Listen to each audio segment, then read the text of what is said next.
सीतापुर नाम के एक छोटे से गांव में, जहां सुबह की धुंध अभी भी मिट्टी की दीवारों से लिपटी रहती थी और हवा में गीली मिट्टी की खुशबू घुली रहती थी, यही रहता था एक इंसान, रघुनाथ। उसके हाथ मिट्टी में सने रहते, कपड़ों पर धूल की परत होती, लेकिन उसके बनाए बर्तन वो किसी कला से कम नहीं थे। हर सुबह सूरज के पूरी तरह उगने से पहले ही रघुनाथ अपने चाक पर बैठ जाता, मिट्टी को आकार देता, उसमें जान फूंकता। उसके बर्तनों की चर्चा सिर्फ सीतापुर में नहीं, आसपास के हर गांव में थी। लोग कहते, अरे भाई, रघुनाथ के हाथ का काम है, टूट ही नहीं सकता। लेकिन रघुनाथ सिर्फ एक कुम्हार नहीं था, वो इस गांव की धड़कन था। बाजार जाते वक्त वो रुकता, मुस्कुराता और अपने लोगों का हाल लेता।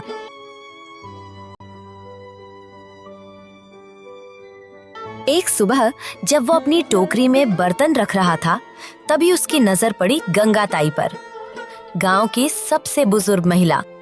और गंगा ताई, आज तबीयत कैसी है? ठीक हो ना? अरे रघुनाथ, तू आ गया तो दिन बन गया मेरा। बस थोड़ा घुटना दुखता है रे, बाकी सब ठीक है। अरे ताई, ठंड में बाहर क्यों बैठी हो? अंदर जाओ, ठंडी लग जाएगी। अरे छोड़, इस धूप में बड़ा अच्छा लगता है। तू बता, आज बाजार जा रहा है? हाँ ताई, नए बर्तन बनाए हैं, आज बेचने जा रहा हूँ। अरे वाह! सुन रघुनाथ, एक छोटी सी मटकी लेते आना मेरे लिए, पुरानी वाली फूट गई है। अरे ताई, मटकी क्या, तुम्हारे लिए तो मैं घर से ही एक अलग रख देता हूँ, पैसे मत देना। चुप कर पगले, पैसे तो दूंगी मैं, तू हमेशा ऐसे ही करता है। जा अब, देर हो जाएगी तुझे।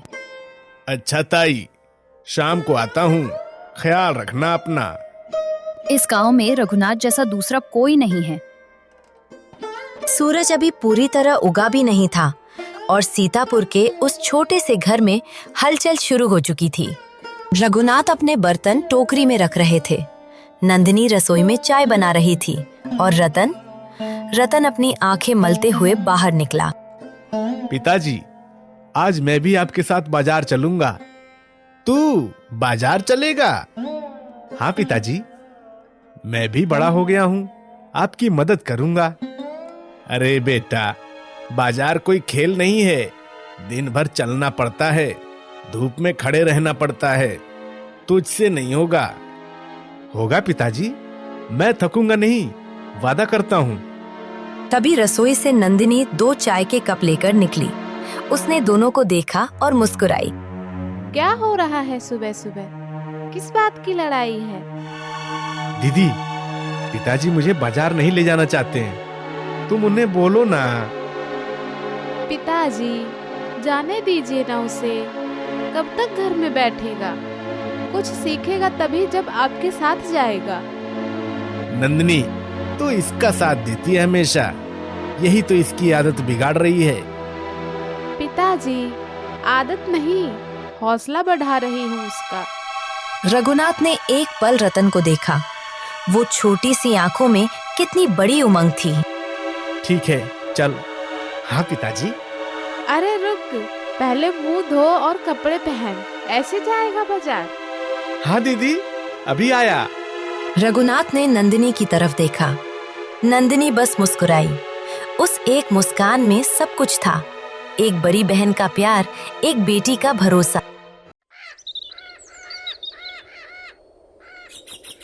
सेठ अमीर चंद उस दिन गांव में आया था और चलते चलते रघुनाथ के घर के सामने रुक गया। रघुनाथ उस वक्त घर पर नहीं था, वो सुबह ही रतन को साथ लेकर बर्तन बेचने बाजार निकल चुका था। घर पर थी बस नंदिनी, अकेली। तभी सेठ अमीर चंद आया और उसकी नजर नंदिनी पर पड़ी और वहीं ठहर गई।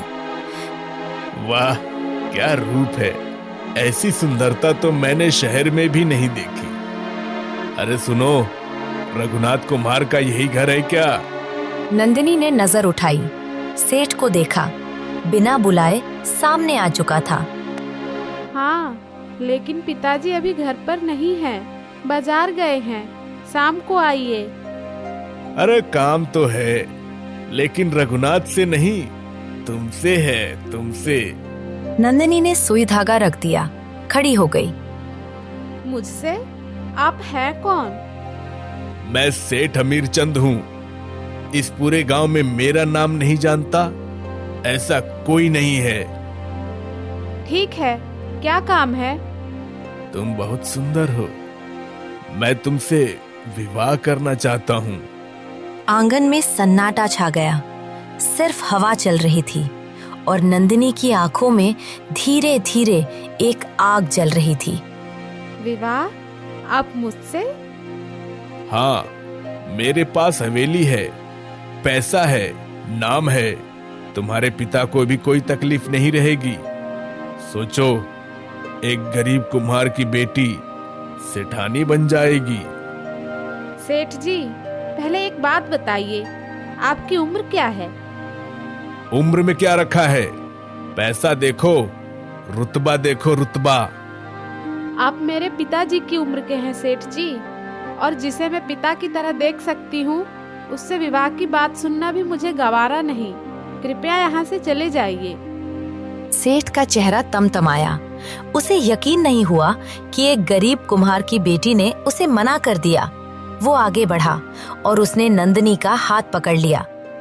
सुनो, अकेली हो घर में, समझदारी से काम लो। सेठ अमीरचंद ने जो ठान ले वो। हाथ हटाइए अपना। घर में अकेली हूँ तो क्या हुआ, कमजोर नहीं हूँ। और सुनिए, मैं आपकी बेटी की उम्र की हूँ। जिस उम्र में आपको एक पिता की तरह सोचना चाहिए, उस उम्र में आप यहाँ खड़े हैं। शर्म आनी चाहिए आपको। और उससे पहले कि सेठ कुछ और बोलता, पड़ा एक जोरदार थप्पड़, इतना जोर से कि पूरा आंगन गूंज उठा। सेठ अमीरचंद के पांव लड़खड़ा गए। सेठ का गाल लाल था, हाथ कांप रहे थे, लेकिन उससे ज्यादा जल रहा था उसका अहंकार। वो धीरे धीरे पीछे हटा, कपड़े झाड़े और जाते जाते रुककर मुड़ा। बहुत हिम्मत दिखाई तुमने। याद रखना, अमीरचंद को जिसने भी ठुकराया उसे पछताना पड़ा है, पछताना। रघुनाथ के इस घर को मैं चैन से जीने नहीं दूंगा, ये मेरा वादा है। और वो चला गया, लेकिन जाते जाते एक काली छाया छोड़ गया उस छोटे से घर पर, उस पूरे परिवार पर। नंदिनी वहीं खड़ी रही, हाथ थोड़े कांप रहे थे, लेकिन आंखें नहीं। शाम ढल रही थी। सीतापुर की गलियों में धीरे धीरे अंधेरा पसर रहा था। रघुनाथ और रतन बाजार से लौट रहे थे, थके हुए थे, लेकिन खुश भी थे। आज बर्तन अच्छे बिके थे। नंदिनी, अरे बेटा, कहाँ हो? देखो आज मैं कितना कमा कर लाया हूँ। लेकिन अंदर से कोई जवाब नहीं आया। रघुनाथ आंगन में आया और उसके पांव रुक गए। नंदिनी, बेटी क्या हुआ, क्यों रो रही हो? नंदिनी ने नजर उठाई, पिता को देखा और जो आंसू वो रोक कर बैठी थी वो एक साथ बह निकले। पिताजी, आज आप नहीं थे घर पर। और रुकते रुकते, कांपते हुए नंदिनी ने सब बता दिया। सेठ अमीरचंद का आना, उसकी बातें, हाथ पकड़ना, धमकी देना, हर एक बात। रघुनाथ सुनता रहा। पहले उसका चेहरा सफेद पड़ा, फिर लाल हुआ, और फिर उसकी आंखों में एक ऐसी आग जली जो किसी बाप की आंखों में तभी जलती है। उसने मेरी बेटी का हाथ पकड़ा। नंदिनी कुछ बोलती उससे पहले ही रघुनाथ उठ खड़ा हुआ। पिताजी, कहाँ जा रहे हो? अमीरचंद की हवेली। पिताजी रुकिए, वो खतरनाक इंसान है। लेकिन रघुनाथ रुका नहीं। एक बाप का गुस्सा किसी के रोके नहीं रुकता। रघुनाथ सीधे हवेली के दरवाजे पर पहुंचा और जोर से दस्तक दी। अमीरचंद, बाहर निकलो। थोड़ी देर बाद दरवाजा खुला। सेठ अमीरचंद सामने था, आंखों में घमंड, होठों पर टेढ़ी मुस्कान। अरे रघुनाथ कुम्हार, आ गए। लगता है बेटी ने सब कुछ बता दिया। शर्म नहीं आई तुम्हें? मेरे घर में घुसकर मेरी बेटी का हाथ पकड़ा और विवाह की बात करते हो। तुम्हारी उम्र क्या है और उसकी उम्र क्या है? रघुनाथ, पैसे वाले की कोई उम्र नहीं होती और तुम्हारी बेटी किस्मत वाली है जो मैंने उसे चुना है। किस्मत वाली? मेरी बेटी को तुम्हारी जरूरत नहीं है मीरचंद। आज के बाद तुमने अगर उसकी तरफ नजर भी उठाई तो क्या करोगे? तुम एक गरीब कुम्हार हो रघुनाथ, गरीब कुम्हार। मिट्टी के बर्तन बनाते हो। मेरे सामने खड़े होने की भी औकात नहीं है तुम्हारी। औकात? एक बाप अपनी बेटी की इज्जत बचाने आए, उसे औकात की जरूरत नहीं होती। और सुन लो अमीरचंद, नंदिनी का विवाह तुमसे नहीं होगा, कभी नहीं होगा। रघुनाथ का गुस्सा अब काबू से बाहर था। वो अमीर चंद की तरफ आगे बढ़ा और तभी अमीर चंद के हाथ में कहां से चाकू आया, किसी को पता भी नहीं चला। एक पल, बस एक पल में सब कुछ बदल गया। चाकू रघुनाथ के पेट में उतर गया। रघुनाथ के मुंह से एक भारी सांस निकली। उसके हाथ हवेली की दीवार को थामने की कोशिश करते रहे और फिर वो धीरे धीरे जमीन पर गिर गया। सेठ अमीर चंद वही खड़ा रहा। चाकू उसके हाथ में था, आंखों में जरा भी पछतावा नहीं। मर गया तो मर जा, मुझे कोई फर्क नहीं पड़ता।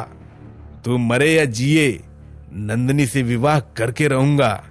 और रघुनाथ, वो बाप जो अपनी बेटी की इज्जत बचाने आया था, वहीं उस हवेली के दरवाजे पर हमेशा के लिए आंखें मूंद गया।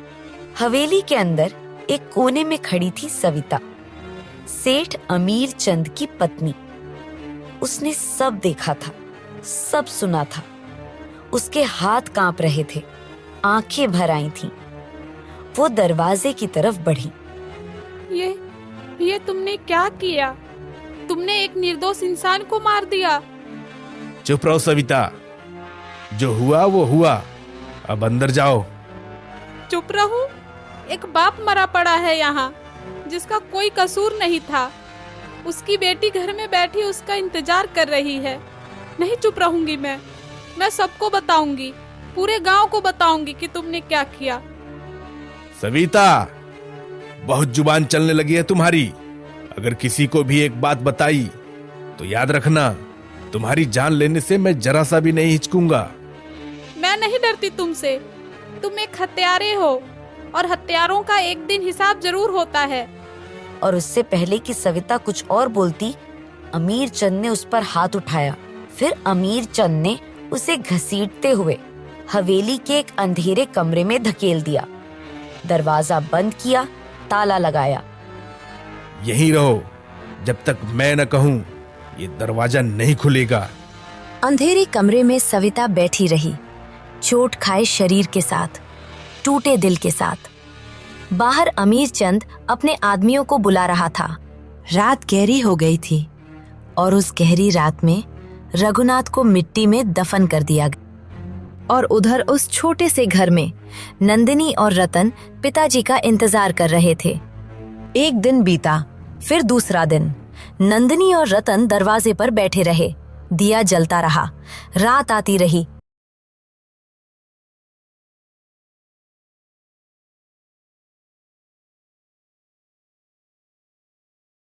सुबह आती रही, लेकिन पिताजी नहीं आए। दीदी, पिताजी को गए हुए 2 दिन हो गए, वो कहाँ हैं? घबरा मत रतन, मैं कुछ करती हूँ। नंदिनी के मन में तूफान था। वो जानती थी पिताजी गुस्से में अमीर चंद की हवेली गए थे और तब से कोई खबर नहीं। उसने एक फैसला किया, वो मुखिया के पास जाएगी। गांव के मुखिया रामदीन काता, सफेद बाल, गंभीर चेहरा, लेकिन दिल के सच्चे। नंदिनी उनके दरवाजे पर पहुंची, आंखें सूजी हुई, लेकिन आवाज में हिम्मत। अरे बेटी नंदिनी, क्या हुआ? इस तरह क्यों आई हो? काका, मुझे आपसे मदद चाहिए।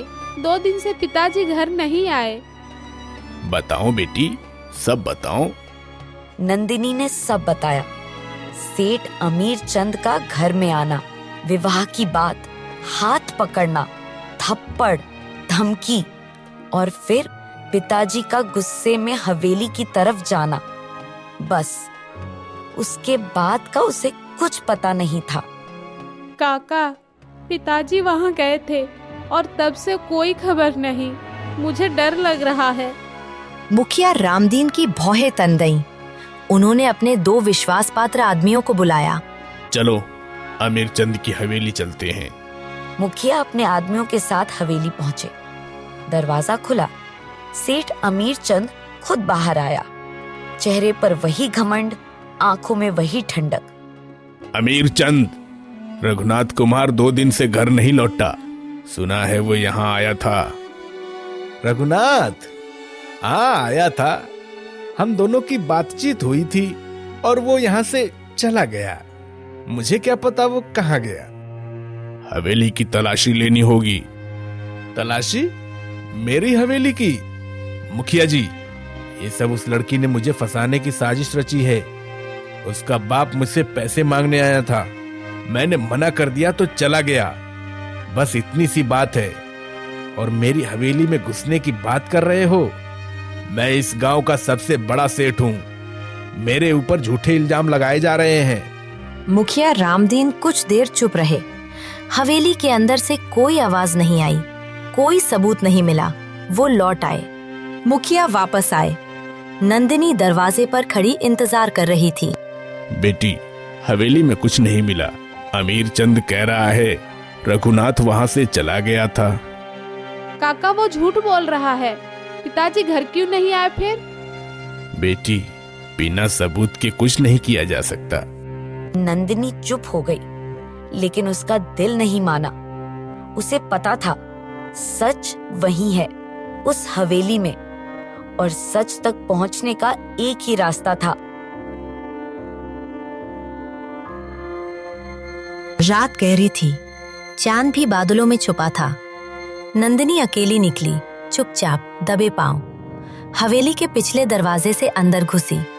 उसे किसी की तलाश थी, सविता की। नंदिनी एक एक कमरे के पास से गुजरी। तभी एक बंद दरवाजे के पीछे से आवाज आई, हल्की सी, दबी हुई। कोई है अंदर? कौन? कौन है? मैं नंदिनी हूँ, रघुनाथ कुमार की बेटी। सविता काकी, आप ठीक हैं? अंदर से एक लंबी सांस आई। नंदिनी ने दरवाजे का कुंडा तोड़ा और दरवाजा खोला।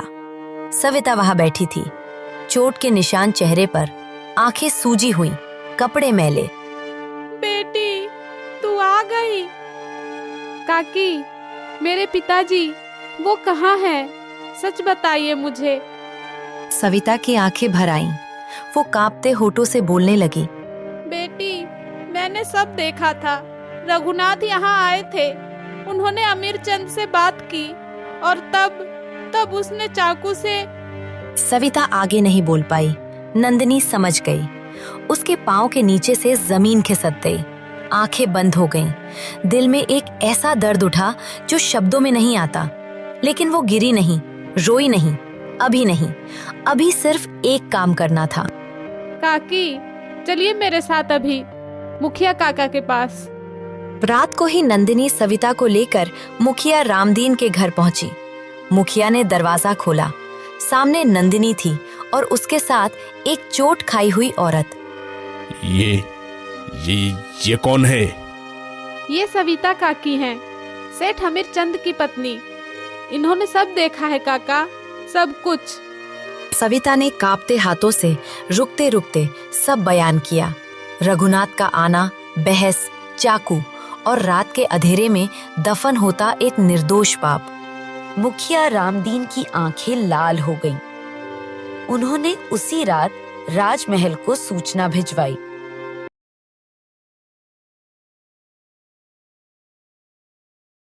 अगली सुबह राजमहल से सैनिक आए। हवेली का दरवाजा तोड़ा गया। सेठ अमीर चंद, जो अब तक अपनी हवेली में बेफिक्र बैठा था, सैनिकों को देखकर पीला पड़ गया। क्या हो रहा है ये? मैं सेठ अमीर चंद हूँ। तुम जानते हो मैं कौन हूँ? जानते हैं, इसलिए तो आए हैं। चलो। सैनिकों ने सेठ अमीर चंद को बांध दिया। वो घमंडी इंसान जो कहता था कि उसे कोई छू नहीं सकता, आज हाथ बंधे खड़ा था। पूरा गांव देख रहा था। गंगाताई अपने दरवाजे पर खड़ी थी। गांव के लोग रास्ते के किनारे खड़े थे। ये सब तुमने किया है, तुमने। मैंने कुछ नहीं किया सेठ जी, सच ने किया, और सच को कोई दफन नहीं कर सकता, चाहे कितनी भी गहरी मिट्टी हो। सेठ अमीर चंद को कारागार ले जाया गया। नंदिनी और रतन उस जगह गए जहां पिताजी को दफनाया गया था। पिताजी, आपने हमें हमेशा सच के साथ चलना सिखाया। आज सच जीता, आप जहाँ भी हो चैन से रहो। सीतापुर का वो छोटा सा घर जो कभी रघुनाथ की हंसी से गूंजता था, अब खामोश था। बस 2 इंसान बचे थे उस घर में, नंदिनी और रतन। नंदिनी ने हार नहीं मानी, पिताजी का चाक निकाला, मिट्टी गूंधी और बैठ गई वहीं, उसी जगह जहां रघुनाथ बैठता था। हाथ कांपते थे, मिट्टी बिखरती थी, लेकिन वो रुकी नहीं। धीरे धीरे बर्तन बनने लगे। नंदिनी उन्हें बाजार ले जाती, लेकिन जो दाम मिलते वो पिताजी के दाम से बहुत कम थे। लोग कहते रघुनाथ के हाथ का जादू था, अलग ही बात थी उसमें। और नंदिनी चुपचाप सुनती, घर लौटती, फिर बैठ जाती चाक पर। घर का खर्च मुश्किल से चलता था। कभी कभी रात को दोनों भूखे सो जाते। एक शाम रतन चुपचाप बैठा था। दीदी आंगन में बर्तन साफ कर रही थी। उसके हाथ फटे हुए थे, चेहरे पर थकान थी। रतन देखता रहा और फिर उसकी आंखें भर आईं। दीदी। हाँ रतन, क्या हुआ? दीदी, आप सुबह से रात तक काम करती हो, हाथ देखो, आपके हाथ कितने फट गए हैं। और मैं बैठा बस देखता रहता हूँ। ये देखकर मुझे बहुत तकलीफ होती है दीदी, बहुत तकलीफ होती है। नंदिनी ने हाथ रोक के रतन की तरफ मुड़ी। उसकी आंखों में आंसू देखकर नंदिनी का दिल भर आया। वो पास आई, रतन के सामने बैठ गई, उसका चेहरा अपने हाथों में लिया। पगले, रो क्यों रहा है? दीदी, आप मेरे लिए इतना सब करती हो और मैं।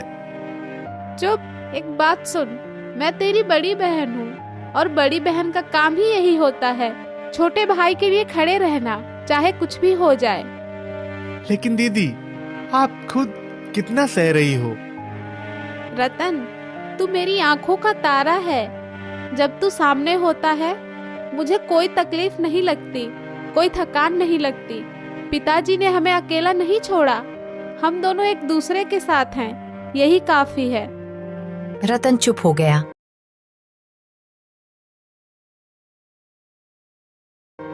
अगले दिन सुबह वो उठा, नंदिनी से बैठकर बात की। दीदी, मैंने सोच लिया है। क्या सोचा? मैं दूसरे गांव जाऊंगा और काम करूंगा। जो भी कमाऊंगा आपके पास भेजूंगा। कम से कम आपको खाने की चिंता तो नहीं रहेगी। नंदिनी के हाथ रुक गए। नहीं रतन, तू कहीं नहीं जाएगा, तू अभी छोटा है। दीदी, छोटा हूँ लेकिन ना समझ नहीं हूँ। पिताजी चले गए, अब इस घर की जिम्मेदारी आपकी नहीं है, मेरी भी है। आप अकेले कब तक लड़ती रहोगी? नंदिनी कुछ नहीं बोली। वो जानती थी रतन को रोकने का कोई तर्क नहीं था, क्योंकि वो गलत नहीं था। उसकी आंखें भर आईं। खाना ठीक से खाना वहाँ। बस इतना ही कह पाई वो, और रतन समझ गया। दीदी ने हाँ कह दी। जाने से पहले रतन ने जो कुछ भी पास था, थोड़े से पैसे जमा किए, नंदिनी के हाथ में रखे। याद रखो दीदी, और सुनो, जब तक मैं पहले पैसे ना भेजूं, चाक मत चलाना इतनी मेहनत से। थोड़ा आराम करते रहना। हाँ हाँ, जा, अब देर हो जाएगी। रतन मुड़ा, चला गया। नंदिनी दरवाजे पर खड़ी रही जब तक वो रास्ते के मोड़ पर ओझल नहीं हो, और फिर वो घर के अंदर आई। घर खाली था। एक तरफ पिताजी का चाक, एक तरफ रतन का बिस्तर, अभी भी सिलवटें पड़ी थी। नंदिनी वहीं बैठ गई और पहली बार किसी के सामने नहीं, अकेले में वो फूट फूट कर रोई।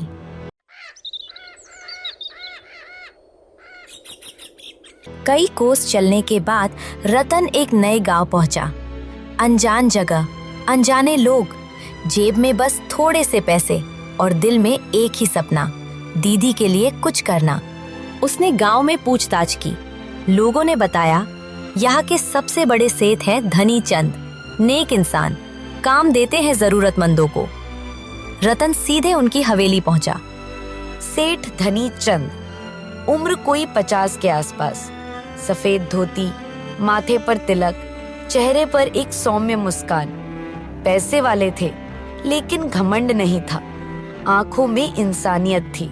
वो अपने बरामदे में बैठे हिसाब देख रहे थे जब रतन सामने आकर खड़ा हो गया। सेठ जी प्रणाम। खुश रहो बेटा। कौन हो, कहाँ से आए हो? सेठ जी, मेरा नाम रतन है, सीतापुर गांव से आया हूँ। मुझे काम चाहिए, जो भी काम दो मैं मेहनत से करूँगा, कभी शिकायत का मौका नहीं दूंगा। काम तो दे देंगे बेटा, लेकिन पहले बताओ घर में कौन कौन है तुम्हारे परिवार में? रतन एक पल के लिए रुका, मन में एक द्वंद उठा। उसने सोचा, अगर दीदी के बारे में बताया तो सेठ जी कहेंगे कि बहन को अकेला छोड़कर आ गया अनजाने लोगों के बीच।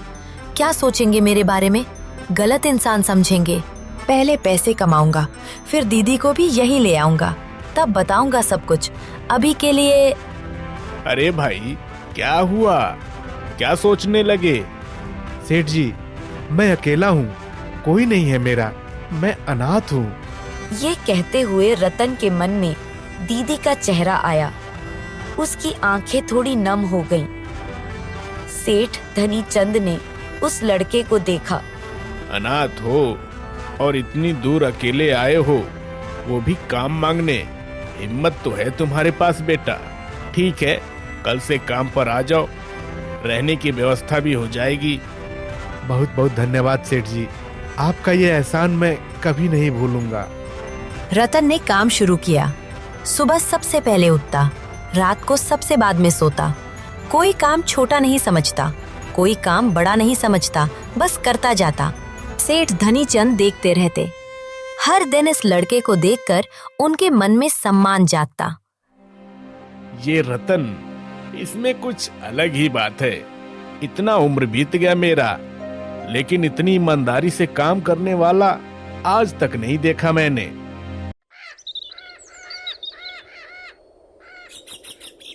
महीना पूरा हुआ। पहली बार रतन के हाथ में पगार आई। उसमें पैसे गिने, थोड़े अपने खाने के लिए रखे, बाकी सब एक कपड़े में बांधे और एक आदमी के हाथ सीतापुर नंदिनी के पास भेज दिए। नंदिनी उस दिन आंगन में बैठी मिट्टी गूंद रही थी। तभी एक अनजान आदमी दरवाजे पर आया। बहन जी, रतन ने भेजा है, ये लो। नंदिनी के हाथ रुक गए। उसने कपड़े की पोटली खोली और अंदर पैसे देखे। एक पल के लिए वो बस देखती रही, फिर उसकी आंखें भर आईं। रतन, मेरे भाई। वो उठी, घर के कोने में रखी रघुनाथ की पुरानी तस्वीर के सामने गई। देखा पिताजी, आपका बेटा रतन कितना बड़ा हो गया है। अपनी दीदी को याद रखा, इतनी दूर गया लेकिन भूला नहीं। आपने जो बीज बोया था वो पेड़ बन रहा है पिताजी। उस दिन नंदिनी ने ठीक से खाना खाया। बहुत दिनों बाद छोटी सी चूल्हे पर दाल बनाई, रोटी सेकी और खाते खाते मुस्कुराती रही।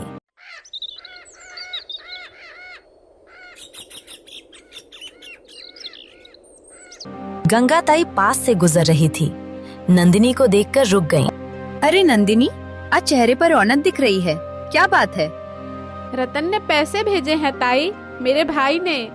शाबाश, रतन ने तो बहुत अच्छा काम किया। ताई, मेरा रतन सोने जैसा है, बिल्कुल पिताजी जैसा। लोग कहते हैं छोटे भाई बड़े होकर बदल जाते हैं, लेकिन मेरा रतन नहीं बदला। लेकिन सच ये था, नंदिनी ठीक नहीं थी। कम खाना, ज्यादा काम और अकेलापन, ये सब मिलकर उसके शरीर को धीरे धीरे तोड़ रहे थे। वो हर रात रतन के नाम का दिया जलाती और हर रात एक ही दुआ मांगती। भगवान, मेरे रतन को खुश रखना, उसे कोई तकलीफ मत देना। और इन्हीं दिनों कुछ और भी हो रहा था। सेठ धनी चंद की बेटी मनोरमा, उम्र कोई 18-19 साल, सरल स्वभाव, बड़ी बड़ी आंखें, और एक मासूम हंसी जो भी सुने उसे रुकने पर मजबूर कर दे। रतन रोज काम पर आता। मनोरमा कभी पानी लेकर आती, कभी खाना। धीरे धीरे बातें होने लगी, हंसी होने लगी, और जो होना था वो हो गया। दोनों के दिल एक दूसरे की तरफ खिंचने लगे। एक शाम आंगन के कोने में दोनों बैठे थे। आसमान में तारे निकल आए थे। रतन, पता नहीं पिताजी मानेंगे या नहीं। क्यों नहीं मानेंगे? तुम सोचते हो आसान है? पिताजी बड़े सेठ हैं। वो चाहेंगे कि उनकी बेटी का विवाह किसी अच्छे घराने में हो, और तुम एक अनाथ लड़के हो जो उनके यहाँ काम करता है। घबराना नहीं होता मनोरमा। इंसान इंसान होता है, और मैं वादा करता हूँ तुम्हें कभी कोई तकलीफ नहीं होगी। वादों से पेट भरता है क्या? पिताजी यही कहेंगे। तो फिर एक ही रास्ता है। क्या? पूछना पड़ेगा। तुम पूछोगे पिताजी से? सच में? हाँ, क्योंकि बिना पूछे कैसे पता चलेगा कि वो तैयार है या नहीं। मनोरमा कुछ नहीं बोली, बस मुस्कुराई, और वो मुस्कान रतन के लिए काफी थी। अगले दिन काम खत्म होने के बाद रतन सेठ धनीचंद के कमरे के बाहर खड़ा था। दिल जोर जोर से धड़क रहा था, हाथ पसीने से भीगे हुए थे। उसने एक गहरी सांस ली। आओ रतन, आओ। क्या बात है बेटा?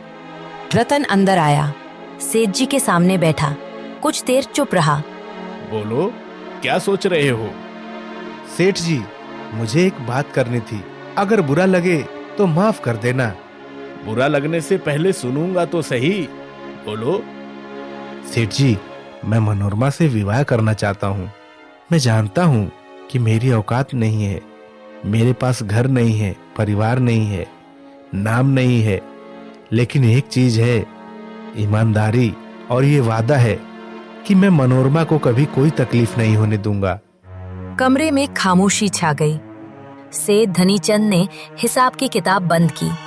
रतन को ऊपर से नीचे तक देखा। अरे रतन, जब तुम पहले दिन आए थे मैंने तुम्हारी आंखें देखी, इसमें कोई बेईमानी नहीं थी। रतन सांस रोके बैठा था। तुम जैसे मेहनती, ईमानदार लड़के की मुझे तलाश थी जो मेरा कारोबार संभाल सके, और तुम ही हो वो लड़के। मुझे तुम्हें अपना दामाद बनाने में कोई हिचकिचाहट नहीं है। रतन को लगा जैसे सपना देख रहा है। सेठ जी, मैं आपका ये एहसान कभी नहीं भूलूंगा। एहसान नहीं बेटा, ये तुमने कमाया है। लेकिन एक बात, तुम्हारे परिवार में कोई है, कोई अपना, उन्हें भी बुला लो। भाई, विवाह में अपने लोग होने ही चाहिए। रतन एक पल के लिए रुका। दीदी का चेहरा आंखों के सामने आया, लेकिन उसने वही कहा जो पहले दिन कहा था। सेठ जी, मैं तो पहले ही दिन कह चुका था कि मेरा इस संसार में कोई नहीं है। सेठ धनीचंद उठे, रतन के पास आए, उसके कंधे पर हाथ रखा। रतन, ऐसा मत बोलो। आज के बाद कभी मत बोलना। कोई नहीं है तो क्या हुआ, मैं हूं ना, मनोरमा है ना। आज से तुम अनाथ नहीं हो। रतन की आंखें भर आईं। वो कुछ बोल नहीं पाया, बस सेठ जी के पांव छू लिए। विवाह की तैयारियां शुरू हुईं। पूरे गांव में खुशी थी। फेरे हुए, मनोरमा रतन की पत्नी बन गई। सेठ धनीचंद ने दोनों को आशीर्वाद दिया। खुश रहो दोनों। और रतन, अब ये घर तुम्हारा है, अब सारा कारोबार भी तुम्हारा है। रतन और मनोरमा साथ रहने लगे। हंसी थी, खुशी थी, एक नई जिंदगी थी। सीतापुर में नंदिनी की हालत दिन ब दिन खराब होती जा रही थी। एक वक्त का खाना मिलता, दूसरे वक्त का नहीं। बर्तन बनाती, लेकिन पिताजी जैसे नहीं बन पाते थे। दाम कम मिलते, कभी कभी तो बिकते भी नहीं। लेकिन एक चिंता थी जो रात को सोने नहीं देती थी। रतन। कई महीने हो गए, न पैसे आए, न कोई खबर। कहाँ है मेरा रतन? ठीक तो है ना? कहीं कुछ हो तो नहीं गया उसे? नहीं नहीं, वो ठीक होगा। जरूर ठीक होगा। लेकिन मन नहीं माना। एक दिन सुबह उठी, घर का दरवाजा बंद किया और निकल पड़ी रतन के पते को खोजते हुए। कई कोस चलने के बाद नंदिनी उस गांव पहुंची। लोगों से पूछते पूछते सेठ धनीचंद की हवेली के सामने खड़ी हो गई। सेठ धनीचंद खुद बाहर आए। सेठ जी प्रणाम। मेरा भाई रतन यहाँ काम करता है, मैं उससे मिलने आई हूँ। सेठ धनीचंद ने भौएं चढ़ाई। रतन की बहन? लेकिन उसने तो कहा था उसका कोई नहीं है, वो तो अनाथ है। सेठ जी, एक बार रतन को बुला दीजिए, वो मुझे देखते ही खुद दौड़ा चला आएगा। बस एक बार। सेठ जी ने अंदर आवाज लगाई। थोड़ी देर बाद रतन बाहर आया। नंदिनी ने देखा उसका भाई, वही रतन। उसकी आंखें भर आईं। रतन, ये लड़की कह रही है कि तुम इसके भाई हो, जानते हो इसे? रतन की नजर नंदिनी पर पड़ी। एक पल, बस एक पल, और उस एक पल में रतन ने वो किया जो शायद दुनिया का सबसे बड़ा पाप होता है। उसने अपनी दीदी को पहचानने से इनकार कर दिया। नहीं, मैं इसे नहीं जानता। कौन है ये? नंदिनी को लगा किसी ने सीने में भाला मार दिया। सांस रुक गई, आंखें फटी रह गईं। रतन, ये बता रही है कि तुम इसके भाई हो। सेठ जी, आप भी इसकी बातों में क्यों आ जाते हैं? किसी भी अनजान लड़की को मेरी बहन बना देंगे। इसे देखिए और मुझे देखिए, जमीन आसमान का फर्क है, जमीन आसमान का। पता नहीं कहां कहां से ऐसी लड़कियां आ जाती हैं। भीख मांगनी होगी, सोचा होगा भाई बताकर काम चला लूं। ये शब्द नंदिनी के दिल में उतर गए, किसी तेज धार चाकू की तरह। वो दीदी जिसने भूखे रहकर रतन को खाना खिलाया, जिसने रतन के लिए हर दर्द चुपचाप सहा, जिसने रतन को रोते हुए सोने नहीं दिया, उसी रतन ने आज उसे भिखारी कह दिया। नंदिनी की आंखों से आंसू बह निकले, लेकिन आवाज नहीं कांपी। रहने दे रतन, ऐसे शब्द मत बोल। मैं तेरी दीदी हूँ, वही दीदी जिसने तुझे अपनी गोद में बड़ा किया, जिसने पिताजी के जाने के बाद अकेले सब सहा। लेकिन ठीक है, तू नहीं मानता तो मैं जबरदस्ती नहीं करूंगी। मैं यहाँ से खुद चली जाती हूँ। जा, चली जा। अब तक मेरा कोई था ही नहीं। मैं तो अनाथ था और ये पता नहीं कहां से मेरी बहन बनकर चली आई। नंदिनी मुड़ी, जाने लगी, लेकिन रुकी एक पल के लिए। मनोरमा दरवाजे की आड़ से सब देख रही थी। भाभी जी, कम से कम आप तो मेरे भाई को समझाइए। मैं झूठ नहीं बोल रही। मैं क्या समझाऊं? अगर तुम उनकी बहन नहीं हो तो मैं जबरदस्ती बना दूं क्या? नंदिनी चुप हो गई। अब कोई नहीं था, कुछ नहीं था। वो मुड़ी, चलने लगी। एक बार भी पीछे मुड़कर नहीं देखा। और रतन, वो अंदर चला गया।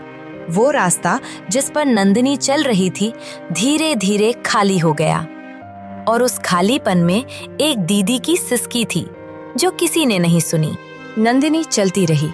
रास्ता कहाँ जा रहा था उसे नहीं पता था, बस चलती रही। और चलते चलते उसके मन में एक सैलाब उठा। मन में एक एक याद आने लगी। माँ जो बचपन में ही चली गई थी, पिताजी जो उसकी इज्जत बचाने निकले थे, और एक सेठ के चाकू ने उन्हें हमेशा के लिए छीन लिया। रतन जिसे उसने अपनी आंखों का तारा कहा था, जिसके लिए भूखी रही, उसी रतन ने आज उसे पहचानने से इनकार कर दिया। नंदिनी रुक गई। सामने एक पुराना पेड़ था, घना, अकेला, जैसे वो खुद थी। उसने आसमान की तरफ देखा, आंखें बंद की और फुसफुसाई। पिताजी, अब और सहने की शक्ति नहीं बची। माँ, अब मैं बहुत थक गई हूँ माँ। नंदिनी उस पेड़ के नीचे बेदम होकर बैठ गई। रतन का इनकार उसके कलेजे में तीर की तरह चुभ रहा था। बरसों का संघर्ष और ये गहरा सदमा उसका दिल बर्दाश्त न कर सका। सीने में एक तेज टीस उठी, आंखों से आखिरी आंसू गिरा, और उसी मिट्टी की गोद में उसकी सांसें हमेशा के लिए थम गई। हवेली का एक नौकर उस रास्ते से गुजर रहा था। उसने देखा और दौड़ता हुआ वापस आया। मालिक, मालिक, वो लड़की जो आई थी वो रास्ते में बेसुध पड़ी है। उसकी सांसें थम चुकी हैं। रतन एक पल के लिए वो पत्थर बन गया। फिर जैसे किसी ने उसके सीने में भाला मारा, वो दौड़ा, इतनी तेज जितनी तेज जिंदगी में कभी नहीं दौड़ा था। पेड़ के पास पहुंचा और देखा दीदी, वही दीदी जिसने उसे अपनी गोद में बड़ा किया था, जिसकी आंखों में हमेशा उसके लिए दुआ रहती थी। रतन के पांव थम गए। फिर वो जमीन पर गिर पड़ा और फूट फूट कर रोया, ऐसे जैसे कोई बच्चा रोता है, बेबस, टूटा हुआ। दीदी, दीदी के पास गया, उनके पांव पकड़ लिए। दीदी, आपने ये क्या किया? ये क्या कर लिया आपने? मुझे माफ कर दो दीदी, मुझे माफ कर दो। मैं गलत था, मैं बहुत गलत था। वो मैं ही था जिसने आपको भिखारी कहा। वो मैं ही था जिसने आपको पहचानने से इनकार कर दिया दीदी, इनकार कर दिया।